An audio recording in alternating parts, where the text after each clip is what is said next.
Ini fitnah-fitnah yang mengenai umat Islam. Ya bagaimana untuk kita ini menangkal supaya fitnah-fitnah itu bila datang tidak mempengaruhi kita. Bagaimana caranya? Tidak ada jalan lagi kecuali kita kembali kepada kehidupan Rasulullah SAW. Kalau ada suasana kehidupan Rasulullah SAW, kita tidak akan kena fitnah itu. Ada seorang pemuda di Madinah Al-Munawwarah, ini dalam hadis sahih, mendengar Dajjal datang. Pemuda ini nggak takut, malah datang pada Dajjal.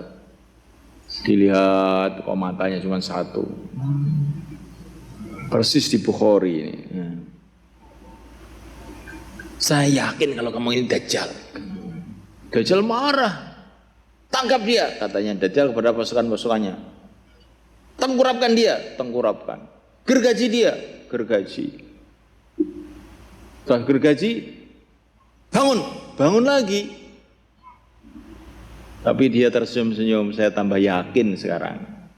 Kamu ini adalah Dajjal yang diceritakan sama Rasulullah dulu. Rasulullah cerita Allah Dajjal itu bisa begini. Betul ternyata. Tambah yakin saya. Mau Dajjal marah lagi, kurang ajar nih orang. Maka mau dipenggal kepala sama Dajjal, ternyata Dajjal itu tangannya sudah loyo, gak kuat. Nah. Jadi menghadapi ahlul yakin nih Dajjal gak kuat. Kalahnya Dajjal itu bukan dengan kesaktian, bukan apa. Kalau sudah menghadapi orang ahlul yakin seperti ini tentu orang ini, pemuda ini sudah membaca kitab hadis ini. Bukan hanya membaca tapi yakin. Maka ketika didesak sama Dajjal, mau ditipu sama Dajjal, dia tidak bisa. Saya sudah yakin dengan hadis dari Nabi bahwa Dajjal itu begini-begini. Ya seperti kamu ini. Maka kita ini tidak cukup untuk mencari ilmu saja, tidak cukup. Tapi bagaimana yakin kepada ilmu itu? Lah supaya yakin ini salah satu jalannya yang terpenting, yang terpokok, yang merupakan awal dari semua perjalanan, yaitu kita ini harus dakwah. Dakwah itu menimbulkan satu keyakinan.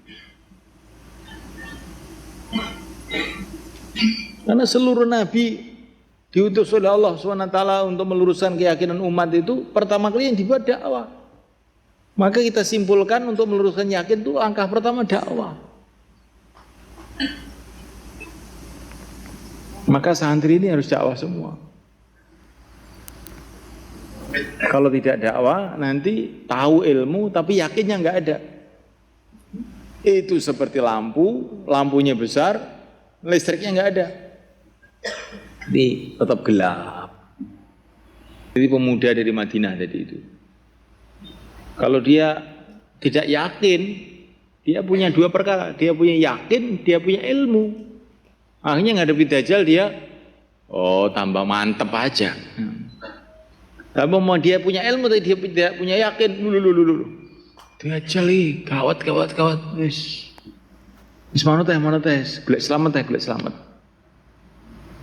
Habis dia ikut Dajjal. Tapi dia tahu hadis-hadis mengenai Dajjal, bukan hanya tahu, dia yakin. Akhirnya Dajjal keok, nggak bisa menghadapi orang begini.